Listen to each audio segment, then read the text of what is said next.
안녕하십니까, 레피드입니다. 1월 9일 삼성전자 보도록 하겠습니다. 먼저 증시 보겠습니다. 코스피 1%, 코스닥 1.5% 정도 상승했고요. 둘 다 상승을 했습니다. 전날에는 금리 인상에 대해서 그런 압박감이 오면서 시장에 대해서 좀 기관 투자자가 기계적으로 좀 크게 매도를 하면서 우리나라 증시를 크게 끌어내렸었죠. 그리고 그뿐만이 아니고 해외 증시도 약세를 띠면서 좋지 않은 분위기가 만들어졌었습니다. 하지만 하루 만에 이렇게 또 반등을 해주면서 지금 또 시장이 크게 흔들리는 그런 모습이 보여지고 있고요. 이렇게 뭐 하루 만에 반등을 했다라고 해서 앞으로 쭉 올라갈 거라고 이제 100% 확신을 할 수도 없고 이제 추가로 다시 내려갈 수도 있는 상황이기 때문에 일단 지금 상황에서는 그냥 천천히 지켜보는 게 좋을 거라고 생각합니다. 그래서 지금과 같은 상황은 사실 오래전부터 예견이 되어 왔습니다. 그래서 어차피 이제 코로나로부터 회복이 되면 이 경기에 대해서 회복감이 기대감으로 바뀌면서 그 물가가 상승을 할 수밖에 없고요. 거기에 대해서 금리 인상에 대한 압박감이 나올 수밖에 없다라고 이제 생각이 되었는데 지금 이제 그게 이제 현실화되면서 유동성 자금 이탈에 대한 그런 우려감 혹은 실제로 이제 이탈을 하면서 기관 투자자의 매도로 이렇게 하락을 했었습니다. 그래서 뭐 지금과 같은 수순은 당연한 수순이었고요. 여기에 대해서 어느 정도 조정을 받는지 그리고 코로나에 대한 기대감으로 기업들의 이제 실적 회복으로 인한 그런 기대감이 또 상승되면 또 이제 투자자가 들어올 수 있기 때문에 어떻게 이제 상충이 되는지 또 그런 흐름을 지켜보는 것이 중요할 거라고 생각합니다. 자, 그래서 해외 증시를 보게 되면 또 나스닥은 1% 정도 하락을 했고요. 다우 증시도 뭐 부합 정도로 마무리했는데 일단 상승을 하다가 마지막에 또 하락을 했습니다. 그래서 썩 이제 해외 증시 분위기가 아직까지는 좋지는 않다라는 것이고요. 우리는 이제 주말이기 때문에 이틀 정도 쉬고 월요일에 이제 장이 열리는데 다음 주도 좀 크게 흔들리지 않을까, 시장 자체가 흔들리지 않을까라는 생각을 좀 하고 있습니다. 그래서 우리가 보유하고 있는 종목에 대해서 뭐 이 보유 지분에 대해서 매도를 해야 되는 것이냐라고 생각을 하실 수도 있지만 사실 뭐 매도를 할 필요는 없습니다. 이런 상태에서 일단 뭐 증시가 하방으로 쭉쭉 내려간다라고 보기는 좀 어렵기 때문에 어느 정도 지금 저점 라인을 잡으면서 이렇게 그 근처로 왔다 갔다 할 가능성이 큽니다. 그래서 오히려 팔았는데 또 증시가 올라가니까 다시 매수해야지 하면서 매수를 하고 또 그렇게 또 샀는데 이제 다음날 내려가고 이런 식으로 하면서 왔다 갔다 해버리면 계속해서 손해를 볼 수밖에 없기 때문에 지금은 가만히 좀 계시는 게 좋을 것 같고요.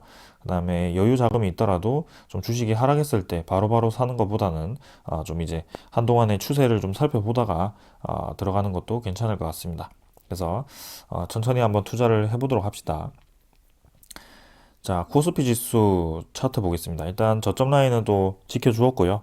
2900 라인은 좀 중요한 라인이 되어 버렸습니다. 그래서 한 번 정도 이탈을 해서 2800 후반 정도까지 떨어졌었지만 이 라인 자체는 2900선 자체는 이제 좀 지켜줘야 되는 라인이 되어 버렸고요. 고점 자체도 이제 박스권을 확실히 형성했기 때문에 지금 코스피가 좀 갇혀 있는 모습입니다. 그래서 이런 상태가 이제 앞으로 이제 금리 인상에 대한 압박감에 의해서 좀 이어질 가능성이 크고요. 거기에 대해서 경기 회복감에 대한 기대감으로 바로바로 이제 반등이 좀 나오면서 이렇게 횡보를 계속 하는 것 같습니다. 자, 그래서 금리 인상이 이제 보통은 0.25%씩 이렇게 진행이 되거나 동결이 되거나 아니면 0.5% 정도씩 올라가는, 그러니까 이렇게 깜짝 상승을 하게 된다면 이제 단기간에 이제 시장에 대한 충격이 충분히 있을 수 있습니다만 그게 아니라면 그래도 적당히 이제 내리고 마무리를 할 거라고 생각합니다. 그래서 주봉과 월봉도 이제 뭐 횡보를 한 지 꽤 되었고요. 사실상 이제 전체적인 추세 자체는 이렇게 떨어질 거라고 제가 생각을 했습니다만 지금 단계에서는 코로나에 대한 회복감이 있기 때문에 어느 정도는 받쳐줄 것이다라고 생각을 하고 있습니다. 자, 그래서 좀 더 지켜보도록 하고요. 자, 그 다음에 코스닥도 마찬가지 비슷하게 움직이고 있습니다. 그래서 고점 라인에서 일단 잘 버티고 있고요. 코스닥 자체는 코스피보다는 좀 더 강하게 움직이고 있다. 하지만 그 급등락 폭이 워낙 크기 때문에 굉장히 크게 흔들리고요. 코스닥 종목을 투자하실 때는 이런 점에 좀 유의를 하셔서 투자를 하시는 게 좋을 것 같습니다. 최근에 테마 위주로 좀 종목들이 많이 급등락을 하고 있기 때문에 그런 테마 종목을 투자하실 때도 좀 이제 방망이를 짧게 잡고 투자를 하시는 게 좋을 것 같고요. 그 테마에 대한 급등락에 대한 변화를 진짜 잘못 경험을 하시면은 정말 심적으로 힘들게 됩니다. 돈도 잃게 되고요. 그래서 굉장히 숙달되고 네, 숙련된 분들만 좀 그런 짧은 투자를 하시고 지금은 천천히 지켜보는 단계라고 저는 생각을 하고 있습니다. 자, 일단 외국인 투자자는 전체 증시에서 계속 들어오고 있습니다. 우리나라 코스피, 코스닥에서 계속 매수를 해주고 있기 때문에 조금은 확실히 금리 인상에 대한 경계감도 있지만 외국인 투자자는 오히려 이제 우리나라의 그런 실적주 위주로의 투자가 지속되고 있다라고 저는 생각이 들고요. 일단 코스피가 좀 더 강하게 들어옵니다. 코스닥은 계속 매도를 하다가 최근에 좀 들어오긴 했습니다만 크게 많은 양은 아니었지만 코스피 같은 경우는 꾸준히 이제 반도체 종목 위주로 좀 투자가 들어오는 것 같습니다. 그래서 이런 종목들 네, 좀 잘 보시는 게 중요할 것 같고요. 확실히 이제 유동성 자금이 빠져나가더라도 올라갈 수 있는 성장성이 높은 종목들은 또 올라갈 수밖에 없습니다. 자, 그 점 유념하시고 지켜보시길 바랍니다. 자, 그 다음에는 환율이고요. 결국에는 1200원 선 깨버렸습니다. 네, 위로 올라가 버렸고요. 1204원, 이제는 1200원 선 중반대로 향하고 있습니다. 그래서 환율이 계속해서 상승 추세를 이어가고 있기 때문에 어쩔 수 없이 우리나라 증시는 약세를 띌 수밖에 없고요. 왜냐하면 환율이 올라갈수록 미국 달러에 대한 가치가 높아지고 우리나라의 돈에 대한 가치가 낮아지기 때문에 오히려 우리나라 주식을 가지고 있는 것보다 미국의 주식을 가지고 있는 것이 유리하게 됩니다. 그래서 보통은 이제 외국인 투자자가 빠져나가는데 지금 단계에서는 확실히 외국인 투자자가 꾸준히 들어오는 걸 봐서는 그런 실적주, 성장주 위주로의 매수가 이어지고 있다라고 생각이 좀 됩니다. 그래도 환율이 계속 올라가는 것은 사실 우리나라 증시 전체 분위기에는 좋지는 않습니다. 그래서 일단은 추세를 계속 본다면 중반까지 1250원 정도까지는 한번 올라가지 않을까라는 생각을 하고 있고 금리 인상이 본격적으로 진행되면서 우리나라도 같이 진행을 좀 해준다면 이제 고점을 찍고 환율이 다시 안정화가 되는 그런 날이 올 거라고 생각을 합니다. 자, 일단은 지금 상승하는 추세에 있기 때문에 좀 더 주의 깊게 지켜보도록 하겠습니다. 자, 그 다음엔 10년물 국채금리고요. 미국 10년물 국채금리 1.76%입니다. 그래서 결국에는 급등을 하는 방향으로 진행이 되고 있습니다. 네, 그래서 이전과 확실히 비슷하게 크게 올라가고 있고요. 이런 국채금리가 급등을 하게 되니까 확실히 이제 시장이 부담을 가지는 것 같습니다. 그래서 전고점을 돌파를 하고 이제 쭉쭉 올라가고 있고요. 금리 인상은 이제 기정사실화가 되었기 때문에 2022년에 언제 금리 인상을 하는지가 중요하고 그 금리 인상에 대한 폭이 중요할 거라고 생각을 합니다.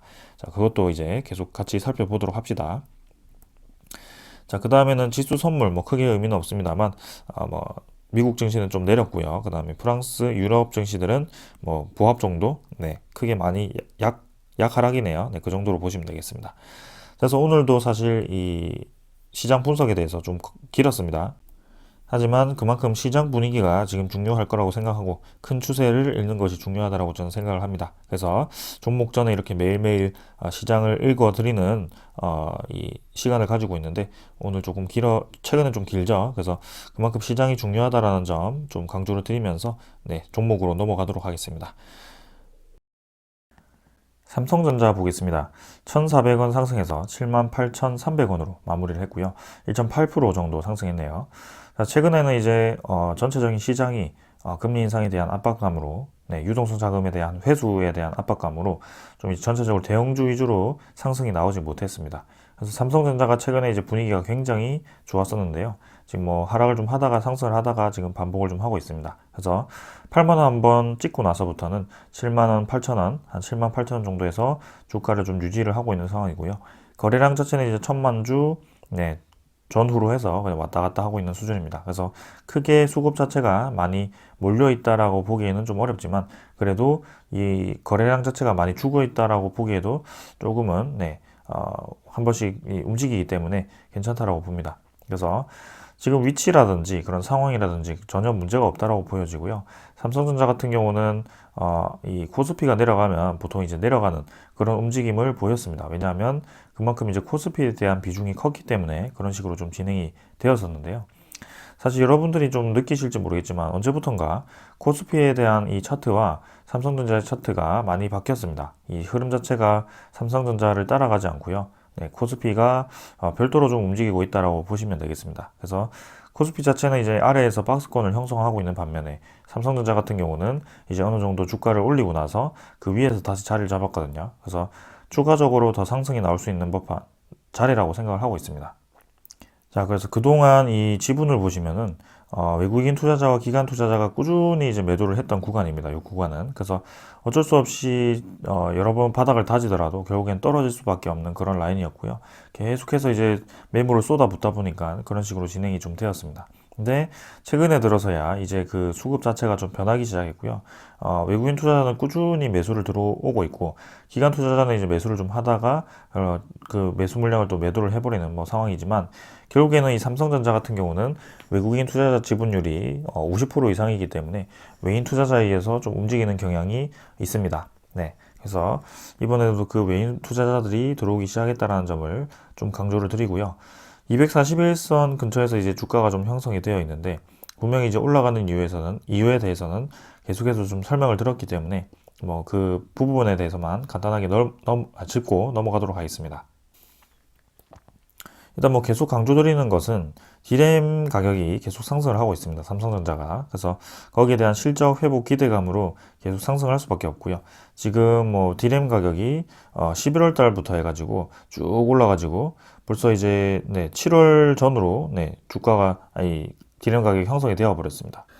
그래서 D램 가격이 한 3, 4개월 내려왔던 거를 거의 한 달 만에 지금 한두 달 만에 거의 다 회복을 해버린 상황이고요.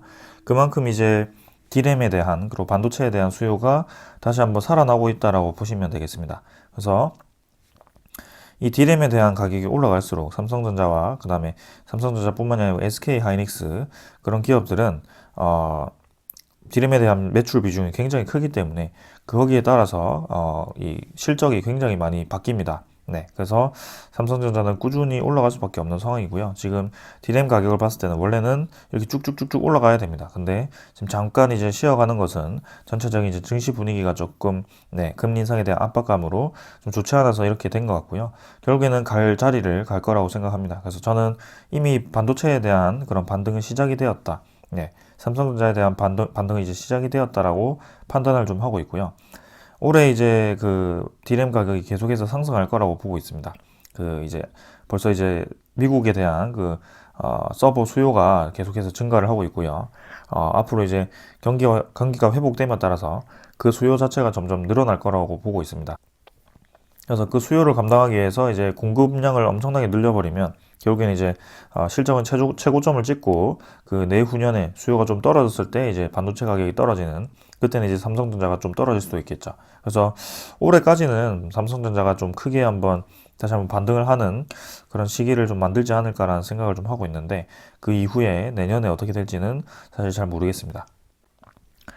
하지만 이제 삼성전자가 그 D램에 대한 체력을 이제 비중을 좀 줄이고 있죠. 그래서 이제 D램뿐만이 아니고 빅메모리 반도체, 그 다음에 로봇, 네, 그죠?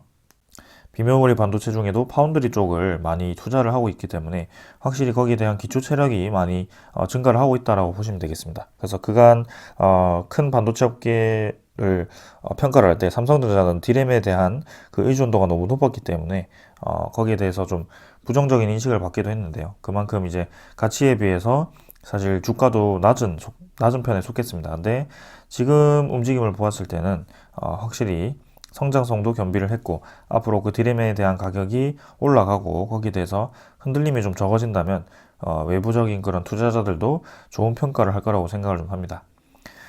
자, 그래서 투자자를 보면 확실히 지금 코스피에서는